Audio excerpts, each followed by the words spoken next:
Are you glad to be in church today?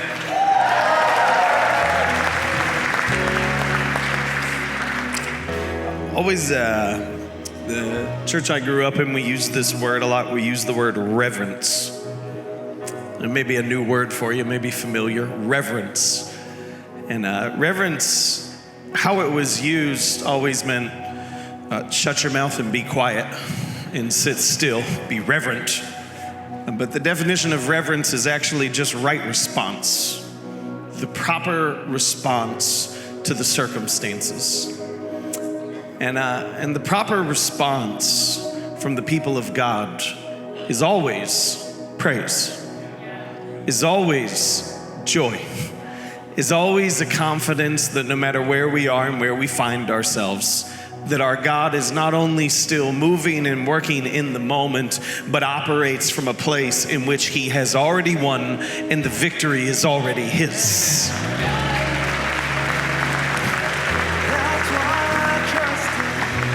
Which is why, as people of faith in the midst of circumstances and events that are heavy and difficult, the proper response is still that we are confident in our Lord to do what only he can do. Come on, we can give thanks for that today, Church for the One. We can give honor today. I was last night, I was texting with my friend, Pastor Brett Rickey, and we were just talking about the events that we had just witnessed on the news and everything that was taking place in our world and our country. And he sent this thing, he goes, it's one of those Saturdays in which you throw away whatever you have and you need to address what is going on in the moment. I said, well, fortunately for me, we are exactly where we need to be for the moment that we are in, that God has prepared us for. And so I just want to read our passage for today over you, and then one verse out of Deuteronomy, and then we're going to pray together and seek the Lord in this. And so this is Titus chapter 1, verse 10. And it says, "For there are many rebellious people, full of meaningless talk and deception. Especially those of the circumcision group, they must be silenced, because they are disrupting whole households by teaching things they ought not to teach, and that for the sake of dishonest gain. One of Crete's own prophets has said, Cretans are always liars, evil brutes, lazy gluttons. He says, this saying is true. Therefore rebuke them sharply, so that they will be sound in the faith and will pay no attention to Jewish myths or to the merely human commands of those who reject the truth. To the pure, all things are pure, but to those who are corrupted and do not believe, nothing is pure. In fact, both their minds and consciences are corrupted. They claim to know God, but by their actions they deny him. They are detestable, disobedient, and unfit for doing anything good." I know the most heartwarming passage you have ever read in your life. And so let's slide over and pick up the same theme in Deuteronomy 31, verse 8. It says, "The Lord himself goes before you and will be with you. He will never leave you nor forsake you. And so do not be afraid and do not be discouraged." Can we give thanks for the word of the Lord for today? Let me pray over us in this moment. Heavenly Father, in the midst of what you're doing in this room, I'm amazed. And yet in the midst of what is taking place outside this room, I find myself concerned and troubled. As a Father, in the in-between space, I know you're doing what you've always done. You're preparing your people to be able to meet the challenges that are at hand. You're preparing your people to be your hands and feet, to be your mouthpiece in the world that we live in. And so, Father, I find in the midst of this, just defaulting back to the prayer that you taught us to pray, that your kingdom would come, that your will would be done on earth as it is in heaven. And so, Father, I pray first over our lives that your kingdom would come and that your will would be done. And I pray over our country and our world that your kingdom would come, that your will would be done, and that where we live and walk, breathe and move would look a little bit more like heaven than it did before, because you had sent us to that place and we brought your Spirit with us everywhere we go. In Jesus' name we pray. Amen and amen. Thank you. I'm so excited to be with you today. Do me a favor, high five your favorite one person around you. Grab a seat, get to work.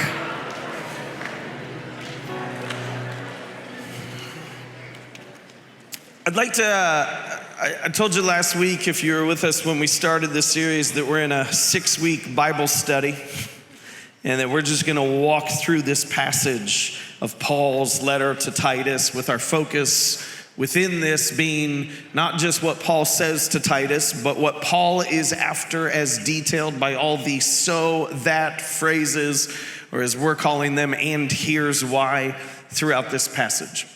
And so this is what I would like to do in this service that is honestly, in some ways, completely different than what happened in the last service. And I went to the tech team, I said, hey, I don't know where we're gonna go. And they said, what's different? I said, thank you for that, I appreciate that. I see that hand, yes, Jeremy, that was so good.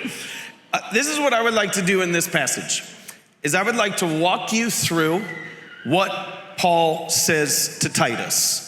And 3 key things that you need to be aware of. Some of you who are like note taker, you love fill in the blank church. You're like, he said 3 things. He's never before said 3 things.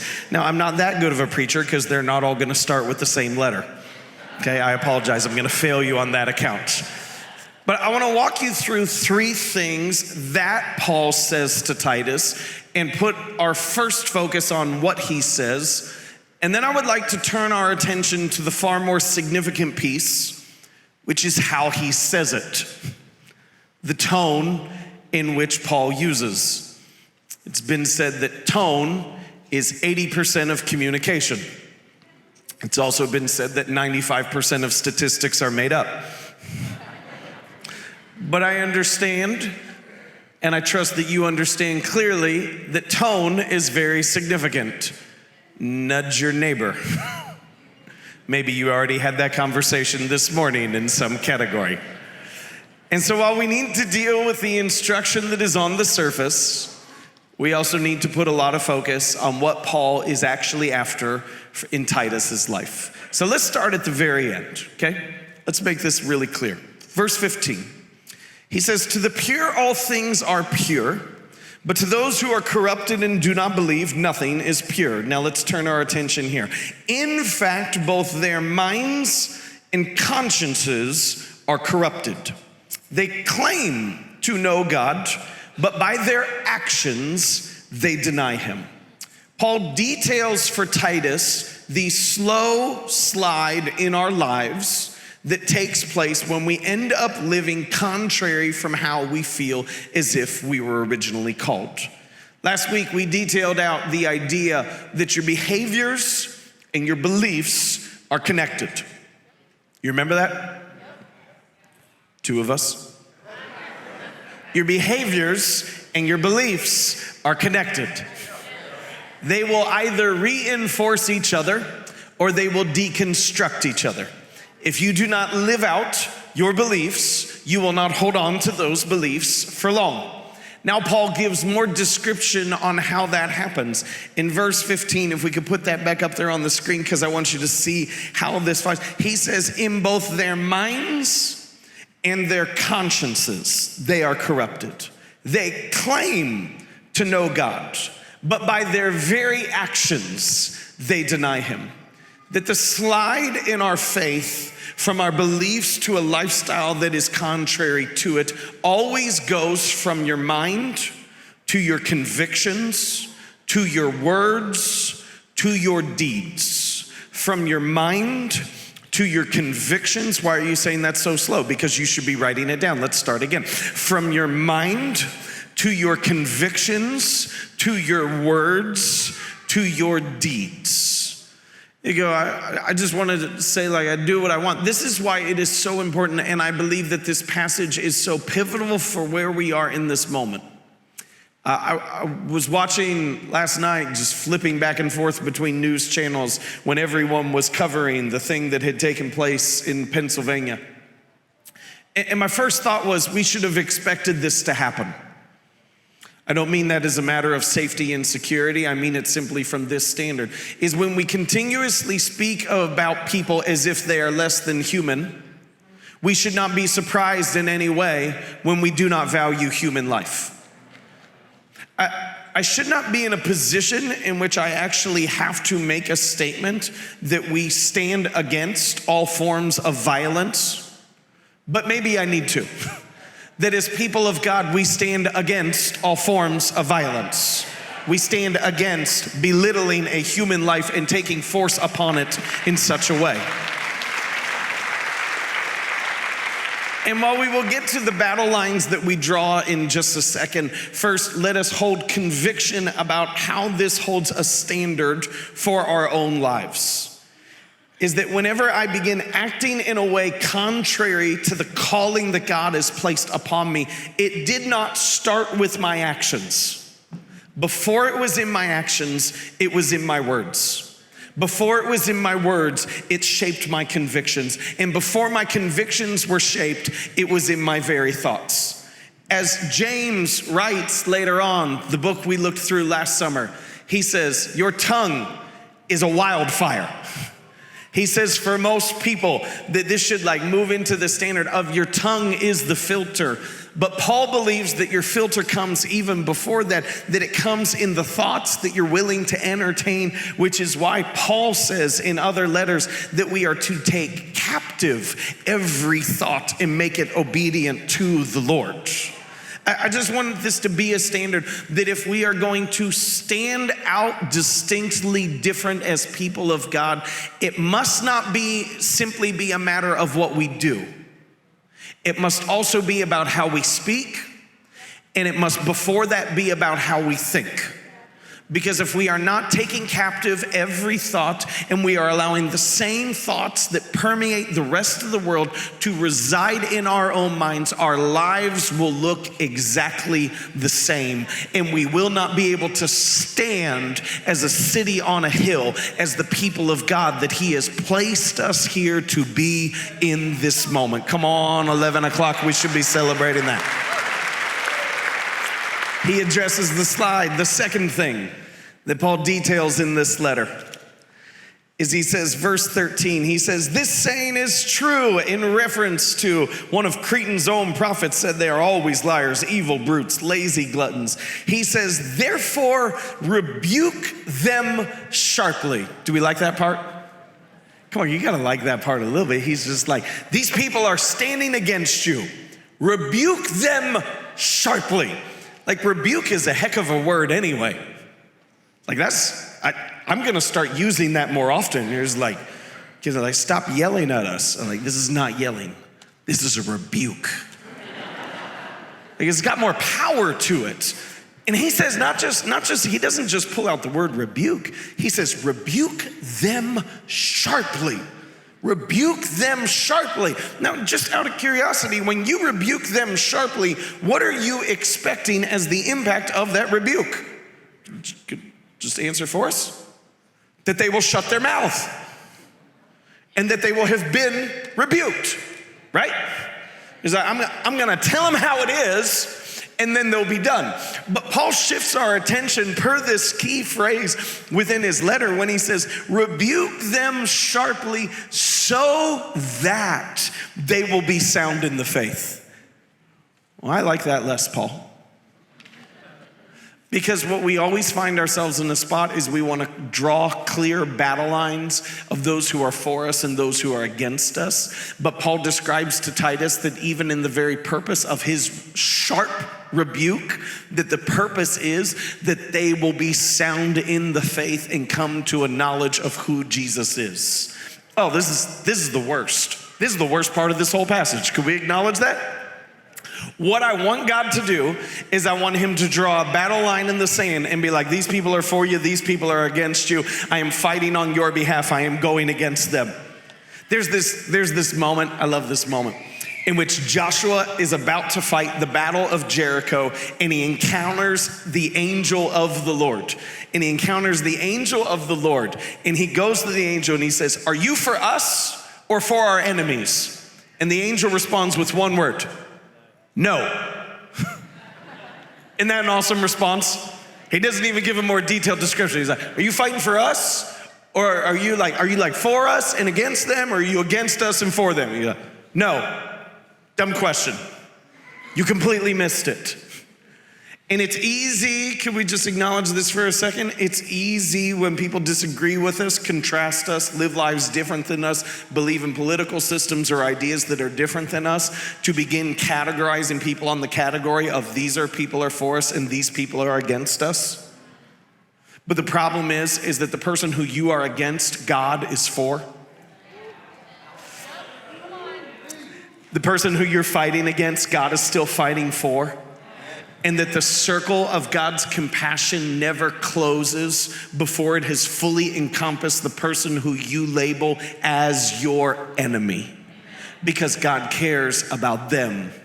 He says, even in your rebuke, you are not doing it because you want to go off and tell them how it is. You are doing it for the very purpose that they will be sound in their faith.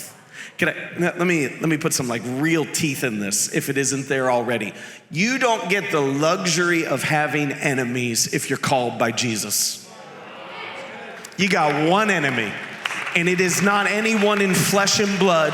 It is the principalities and powers that are at force in this present darkness working against you. You have one enemy. His name is the devil. Everyone else who you encounter, who you may feel like be working against you, is actually someone that Jesus died for that needs to be redeemed by him. And so Paul pulls Titus and he says, even in your sharp rebuke, do it so that they will be sound in the faith. Paul is telling him first, you must be distinctly different. You must be willing to stand alone in how you think, your convictions, your words, and your actions. You must be willing to stand alone in your rebuke and how you view others. And then in verse 11, he says this, they must be silenced because they are disrupting whole households by teaching things they ought not to teach, and that for the sake of dishonest gain. Yes, I hear that praise in the back. Thank you. Paul starts, let's start at the very beginning of the letter, because I need you to see this piece right here, verse 10. He says, for there are many rebellious people full of meaningless talk and deception, especially those of the circumcision group. Can we just acknowledge something? Worst group name ever. Like, right? I can't imagine what the entrance cards and club invites are like. I need to stop.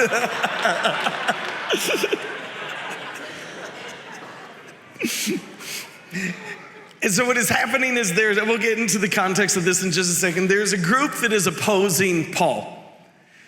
There's a group that is opposing Titus. And Paul is clarifying to him, you need to know that they're not just opposing you, they are doing it for dishonest gain. Their motives aren't even true in that. Their motives aren't even for any of the right reasons. It's not just that they're misguided. It's they're mismotivated from the very beginning. So I want to pause for a second. I want to talk about motives. And we'll do it this way.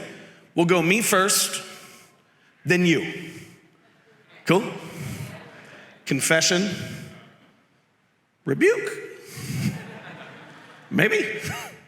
So one of the things we're doing is, like you heard the report earlier of like our Come and See event in North Lakeland, is we're planting a campus and all the exciting things that are going on there. Come on, we can celebrate that. You're too nervous to celebrate it because you heard rebuke.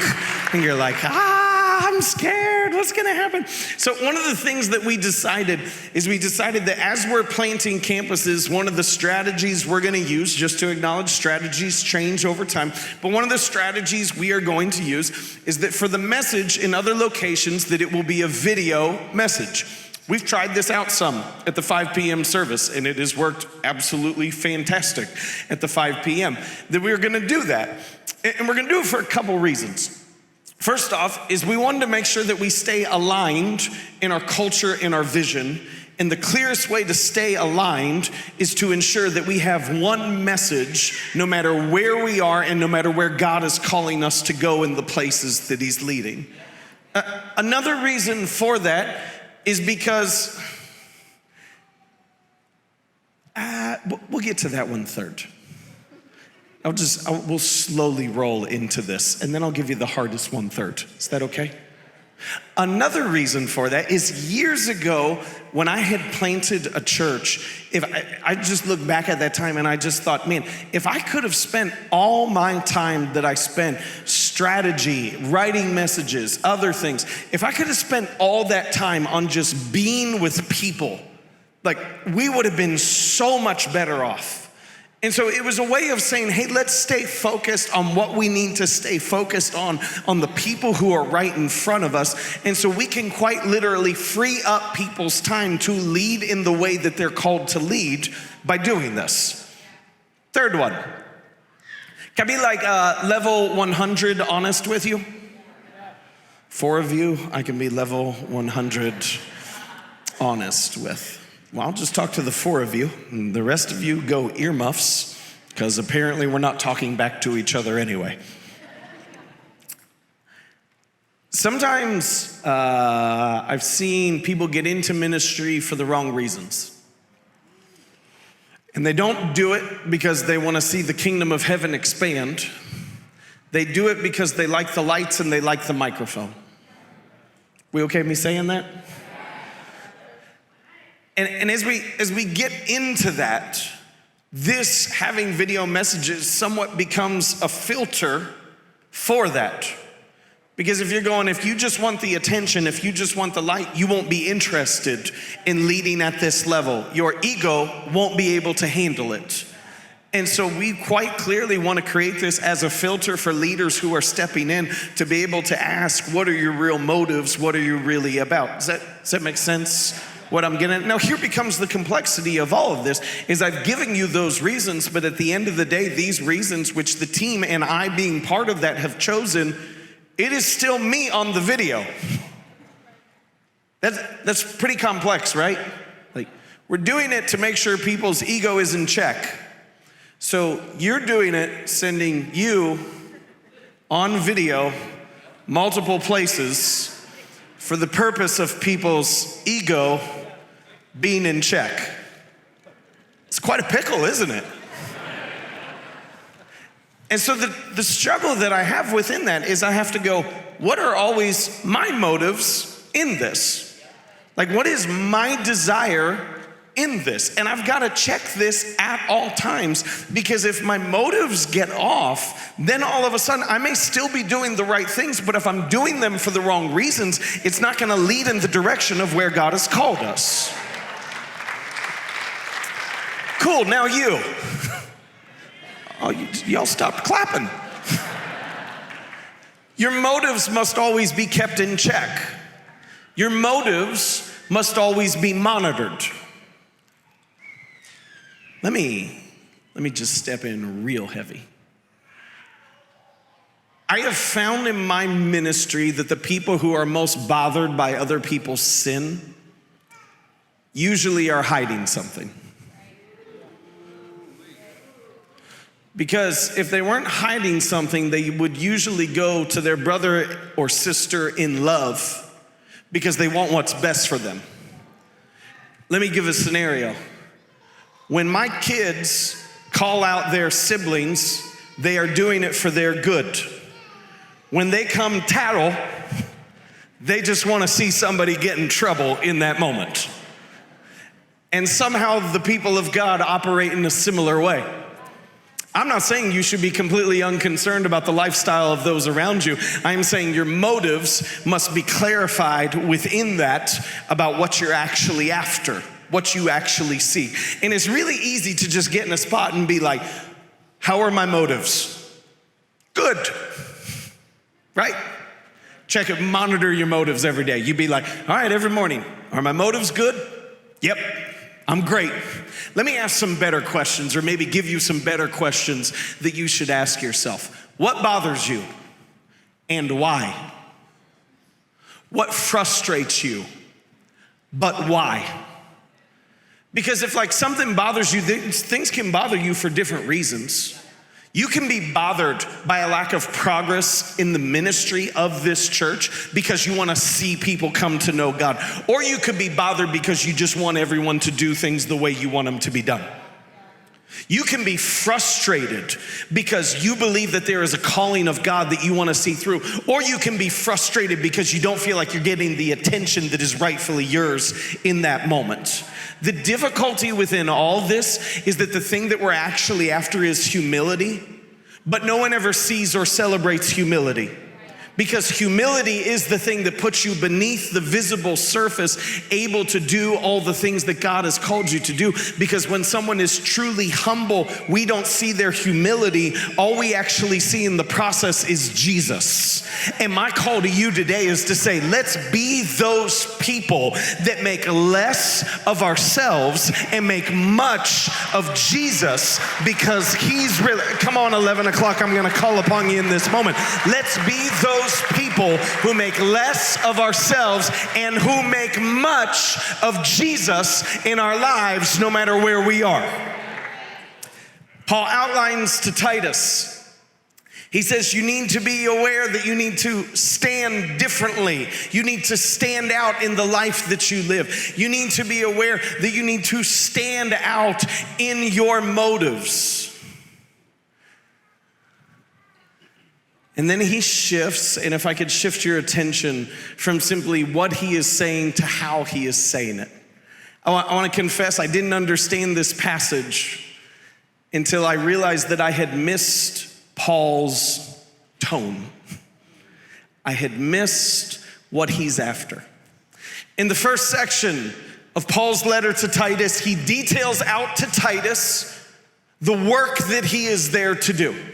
That you are to appoint significant spiritual leaders, elders in every town, not just every church, but in the places in which God is not yet known there, in the streets, in the city blocks, in the subdivisions, in the co-working space, wherever you are in that moment is where you are to appoint significant spiritual leaders. And then as we turn in this next part of the passage, Paul shows Titus the issue that is at stake. And Paul begins detailing out for Titus. He says, here's the problem, Titus. There's the circumcision group. Worst group name ever.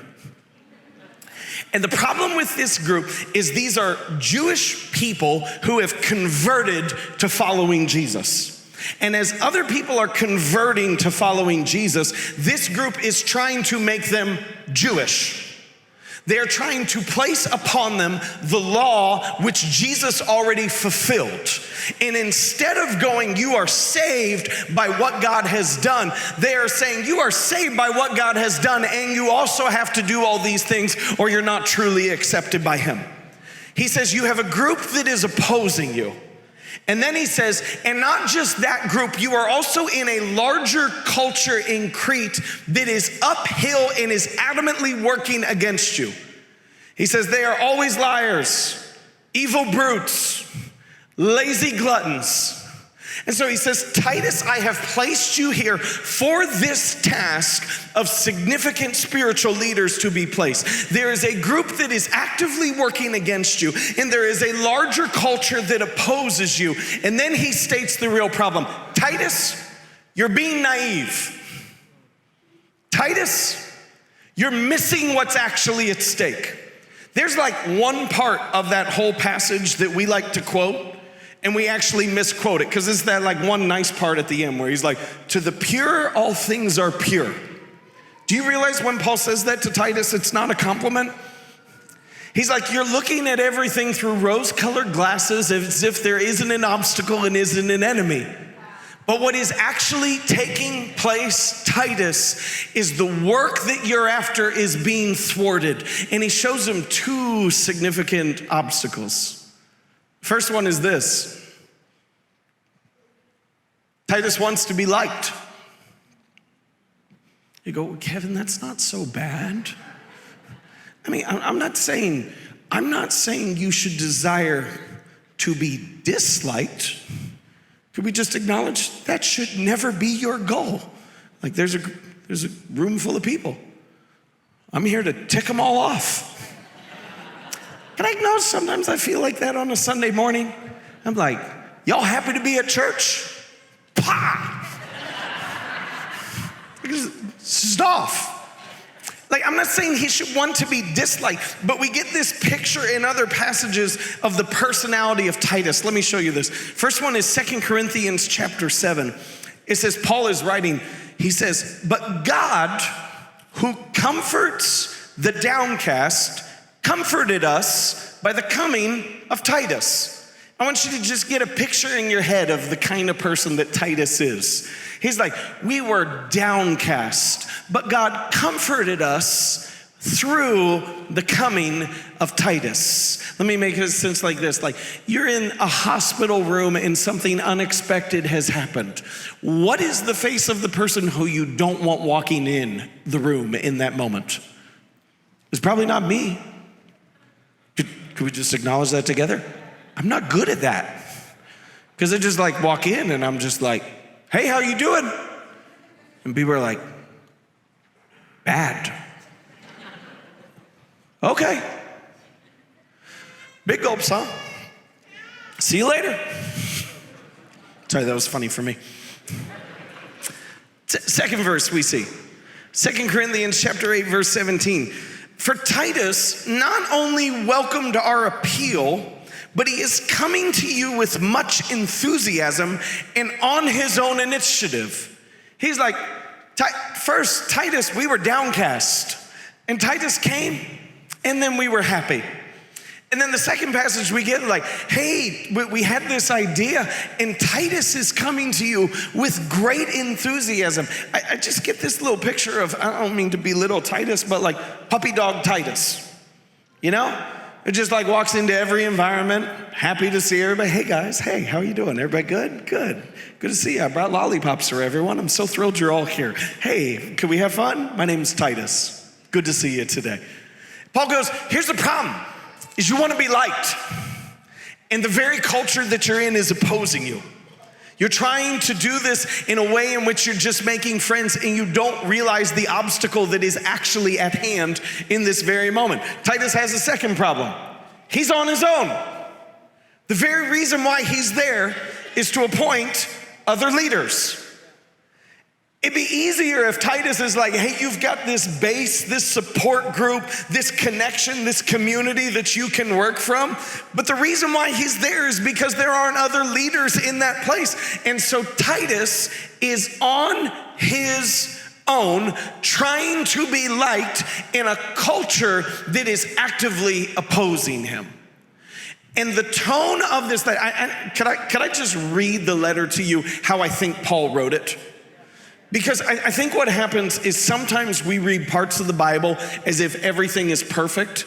And if you could imagine Paul in this moment, pen in hand, furiously scribbling out to Titus in order to get his attention. Let's start at the very beginning, Titus 1 verse 10. I think it reads like this. For there are many rebellious people, full of meaningless talk and deception, especially those of the circumcision group. They must be silenced because they are disrupting whole households by teaching things they ought not to teach, and that for the sake of dishonest gain. One of Crete's own prophets has said it. Cretans are always liars evil brutes, lazy gluttons. This saying is true. Therefore, rebuke them sharply so that they will be sound in the faith and will pay no attention to Jewish myths or the merely human commands of those who reject the truth. To the pure, all things are pure, but to those who are corrupted and do not believe, nothing is pure. In fact, both their minds and consciences are corrupted. They claim to know God, but by their actions they deny him. They are detestable, disobedient, and unfit for doing anything good. Does that make more sense, this letter in that tone? Because this is not read, rebuke them sharply. Paul is grabbing Titus by the shoulders and he is shaking him. And he's going, you don't realize the battle that you're in. And you're walking into environments and moments playing nice, and you don't realize the significance of the struggle that is before you in this very moment. But the truth within that is what is equally important, is he says, there's a group that is opposing you. The culture is against you. They are in it for the wrong motives. And Titus, I'm sending you. This is the reason why you're there. You are there not to fit into what you're in. You are there to bring change to the very environment that you're a part of. Do not think that this is accidental, that everything is difficult that is before you. It is the very reason why you were sent in this very moment to do something distinct and different. But to do something distinct and different means you have to be willing to stand out and to stand alone. Because if you fit into the flow of the crowd, if you put your focus on properly morphing into the current system and culture that you're in, you no longer have the ability to bring transformation to the very place that God has called you. You no longer are positioned to do exactly what he's called you to do. We titled this message today, Stand Alone, which is kind of funny for me because when I do a message that's not part of a series, we call it a standalone. Are we in a series? No, it's a standalone. Not belonging to any other group, not belonging to any other parts. Have you ever felt like you stood alone? Just be honest with you, like growing up, I would never sit in the front row of church. Never. Because I was terrified that I would miss the everyone be seated cue. Anyone ever felt that fear in their life? Front row feels that fear right now. You're just like, I was terrified because it'd be like, sometimes they say it like real quickly at the end of a song, like everybody grab a seat. And like one time when I was a kid, everybody grabbed a seat and I'm just there in the front row. And I like look around behind me and every single person is not just seated, but looking at me. There's no way to play that off cool. It's like, like I could have spiritualized it in this moment, like, no, I'm gonna stand firm. Lord. It was just like, I'm an idiot. You ever had those moments in your life in which you're like, everybody understands this is the thing to do, but you completely miss this is the thing that actually needs to happen. And they just like stick with you and you're like, I don't ever want to experience that again. I don't ever want to experience that embarrassment, that awkwardness of feeling like I am isolated and on my own. Come on, is anyone else in that group? But that's what faith is. Isn't that the worst? That's what it means to have faith. It means when the rest of the group is going this way, that you will pause, step out. That one of my favorite leadership books is by a guy by the name of Edwin Friedman, and it's called A Failure of Nerve. And what he details in the book is he says the reason why society isn't better, The reason why we don't have better schools and better communities, better government and better workplaces, better culture, better society is not because of a lack of analysis. He says the reason why it is not better is because people are unwilling to stand in the conviction of what they know is right because the culture that they are in opposes them. He says the entire reason why this thing isn't better that we're a part of is not because we have a lack of information, but it's because we have a lack of courage to stand alone when it is essential. And there's this one line in the book that has always bothered me. And this is what Edwin Friedman writes. He says, a leader needs the capacity not only to accept the solitariness that comes with the territory, but also comes to love it. I didn't understand the second part of that quote until recently. I was willing to accept the solitariness that comes by being willing to stand alone. I didn't understand why anyone would love it. Does that make sense? I understand I may have to do it. Why would I like to do it, let alone love it? And I've begun to realize that it is only from that position, it is only in that moment in which you're willing to say, I'm not going that direction. Everyone else may be shutting up right now because they're scared. I'm willing to speak out. Or everyone else may be talking over each other right now, and I'm the one who's actually willing to listen. I have come to understand that it is only from that position that you can truly transform what is taking place. That when you are in that position that feels like isolation is the very moment in which you're doing the exact thing that God has placed you to do. It is only in that spot in which everyone else is doing something different that you're actually fully stepping into the call of God that is placed upon your life. Paul looks at Titus and he says, this group is against you. The culture is opposing you. They're in it for the wrong reasons. And I placed you there to do something different, to be something different. The call from Paul to Titus is still the call from the Lord to us today. Everyone else may be doing it for the wrong motives. Not you. Not you. Because your motive is not for you to stand out and for everyone to be aware of how great you are. Your motive is that the Lord's name would be made great in the environment that you're in and the places that you walk.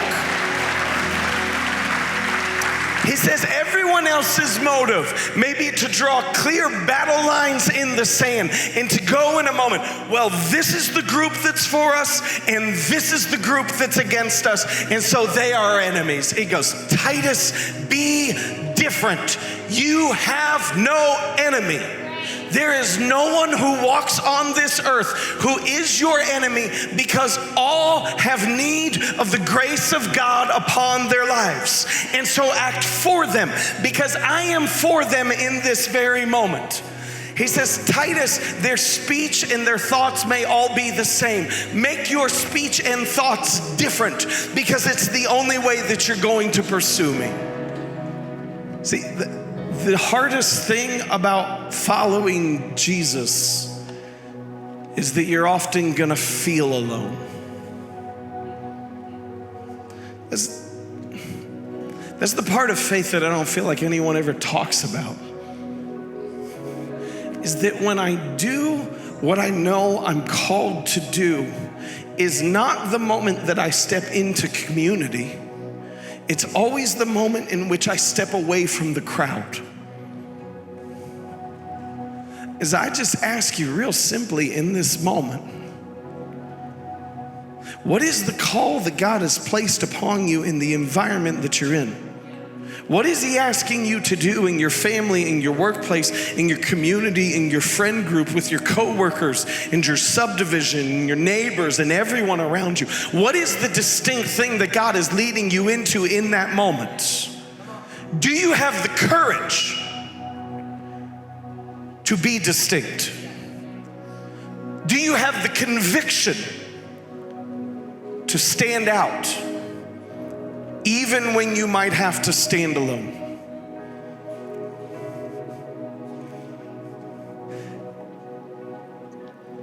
I wish Paul's leadership was different. I wish Paul was the kind of guy who's like, Titus, come here, bro. You're good enough. You're smart enough. Everyone's gonna love you. I feel like in this moment, he grabs Titus by the shoulders and he says, you have no idea what is at stake. Could I tell you the same thing today? You have no idea what is at stake in your life. I have watched week after week baptism stories now for 73 straight weeks.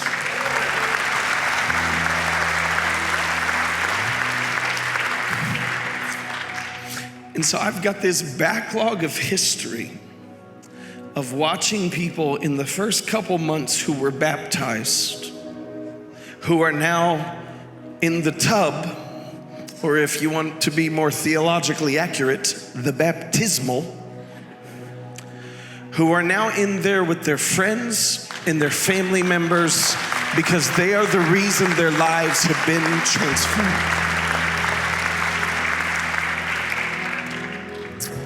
I look at my own life. Would you stand to your feet, or I'm just gonna go forever.